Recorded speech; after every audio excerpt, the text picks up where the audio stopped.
The Center for Audit Quality presents Profession in Focus.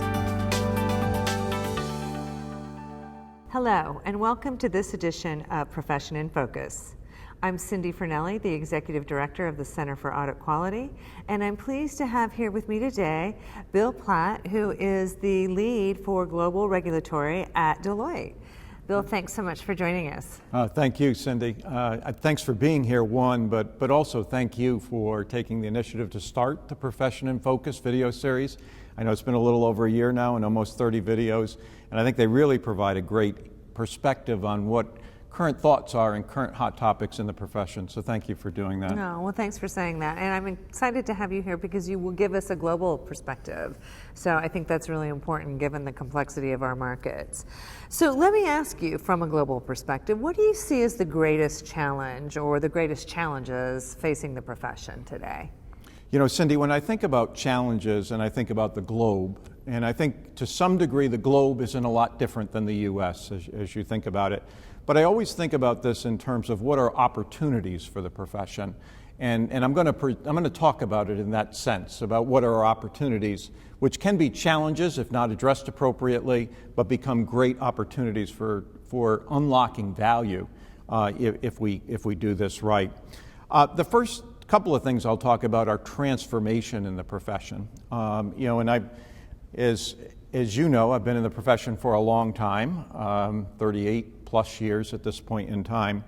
And I think for a great part of that time, we as a profession did good work, we knew we did good work, and we thought as long as we continued to do it the same way, that in fact would be good enough in the future. And what we've seen in the past 7 years probably developing is really recognizing that we really need to have a culture of continuous improvement. That even if there isn't a change in standards, even if there isn't a change in regulations, that every time we need to do an audit, we need to do it better than we did it last year. And next year when we do an audit, it needs to be better than we do it this year. So I'd say this transformation towards a culture of continuous improvement is an opportunity for the profession globally. Some countries, people are further along in that transformation journey than they are in others, but basically driving us all to this culture of continuous improvement.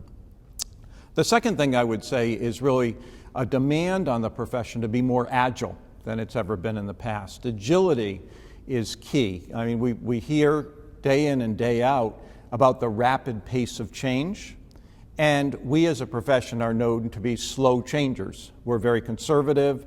We wait till things are proven, then we do it. What we're seeing now is a need to be more agile and speedier to react and to act in result to changing conditions and environments. The next thing I would say is the last thing I would say is an opportunity to be more consistent in how we do things each and every place throughout the world.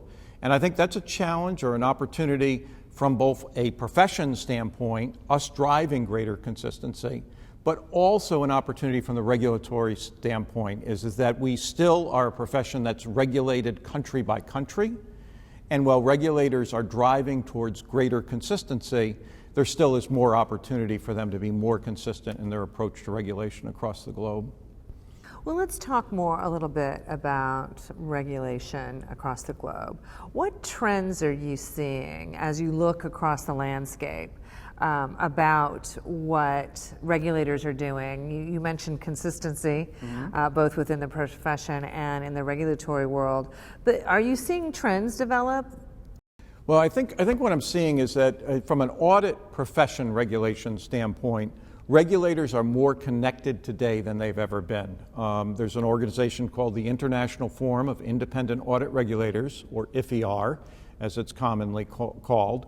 IFIAR has 51 countries, I think, at this point in time, represented on IFIAR. Those regulators get together several times in the course of a year and exchange thoughts, exchange what they're doing around oversight and regulation of the profession. And I think from that, what we're seeing is regulators learning about best practices in other parts of the world and adopting their regulation to it. But I think ultimately there's still this balance between needing to have what I would say is local, unique regulation to fit the economic environment, the cultural environment of an individual country, along with this sort of try to merge together and have more global consistency across the globe. I think it's a process that we're going through now that's sort of balancing, and ultimately where is that right balance, and how do regulators ultimately deal with that? But I think what we're seeing is that it doesn't, good thoughts from a regulatory perspective aren't just created in one or two countries. They could come anywhere in the world, and if somewhere in the world tries it and it's good, it starts to move on to other places in the world. So we've talked about auditors, we've talked about regulators. Those are two key players in the supply chain, the financial reporting supply chain. But of course there are others, right? There are preparers, there are audit committee members, there's internal audit.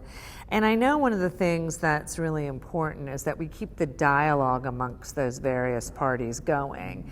And I know you sit on the Global Public Policy Committee, which brings together leaders from the various global networks. What are you seeing with respect to the dialogue amongst the supply chain participants? Is it getting better? Do people share that view that it's not one party who has responsibility, but rather there's a continuum? Yeah, I think it is getting better, and I think people do recognize that. I think we still have an opportunity, though, to increase the level of engagement with other participants in the, and also say the financial reporting ecosystem.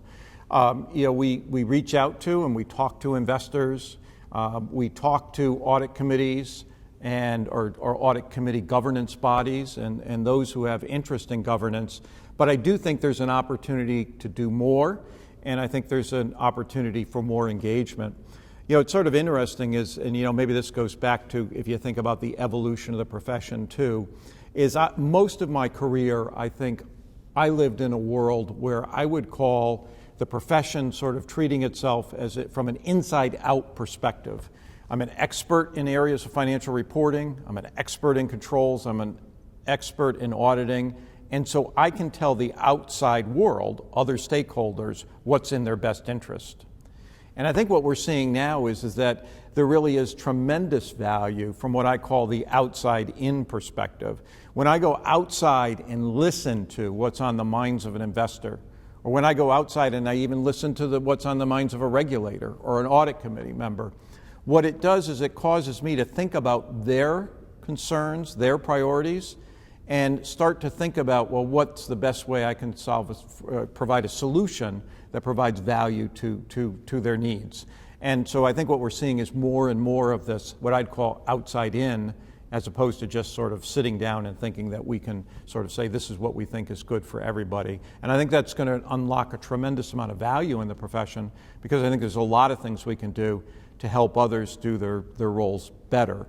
I also think that if you think about it, is that from a regulatory standpoint, many of our regulators don't have broad power over the financial reporting ecosystem. They might regulate securities markets, or they might regulate auditors, or they might be people who set accounting standards, but they're not necessarily have a broad set. And I think if a regulator tries to solve a problem with just the tools in their toolbox, I'm an audit regulator, so fixing the way we do auditing must solve all problems. What we're going to find is we really don't solve problems. And what we really need to do is bring all the parties together and say, how do we find the best solution collaboratively to that? And I think that's an opportunity for us in the future. I think we see some of that happening, but I think more of that will happen in the future and allow us to better serve capital markets, investors, and meet their needs. And of course, at the end of the day, all of us in the financial reporting ecosystem are there for the benefit of investors. Absolutely. So keeping that top of mind. Absolutely. We have imperatives in Deloitte, and our number one imperative is understand what it is to be in this profession and our responsibility to investors and other stakeholders. Yeah, so that's a good imperative. I like that. Yes. So one final question before I let you go. We've been spending a lot of time at the CAQ, and I know Deloitte has as well. In fact, your CEO, Kathy Engelbert, leads our talent effort at the CAQ. And it's a topic that's of great importance to the profession, wherever you sit within the profession continuum.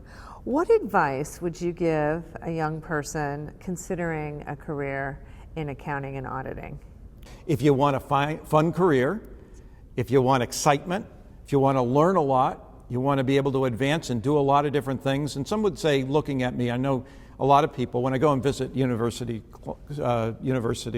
and I talk to students in the classroom, and they say, well, geez, it seems, I can't even imagine somebody being at the same job for 38 years. And they think of it at the same job because I've been at Deloitte all that time, but I've never had a job at Deloitte that's lasted probably for more than 2 or 3 years, or 4 years, or 5 years. But I've continued to evolve and take on different roles, different responsibilities, different jobs.